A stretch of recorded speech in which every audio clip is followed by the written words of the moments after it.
સાહેબ, આ કાવતરું કરવાનું મુખ્ય કારણ કંઈ સામે આવ્યું છે કે નહીં? કઈ રીતે ઘડ્યું હતું ને કોની ફરિયાદના આધારે કેટલા લોકો ઇજાગ્રસ્ત? આ અમારી પાસે જે ફરિયાદ આવી છે એમાં એક વ્યક્તિ ઇજાગ્રસ્ત છે અને એમની સારવાર જૂનાગઢ ખાતે ચાલુ હતી.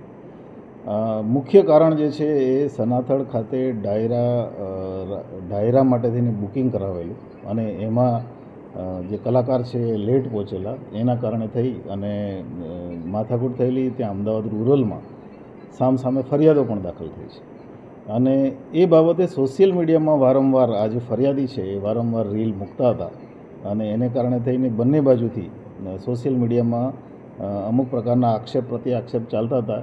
એમાંથી ઉશ્કેરાઈ અને કેમ કે આ ફરિયાદીએ પોતાનું સ્ટેટસ મૂક્યું હતું સોશિયલ મીડિયામાં કે અમે અત્યારે સાસણમાં છીએ, એટલે એના આધારે ફરિયાદીનું પગેરું લઈ અને અહીંયા સુધી પોતાના સાથીદારોને ભેગા કરી વાહનો લઈ અને આવીને આ ક્રાઇમ કરાયું.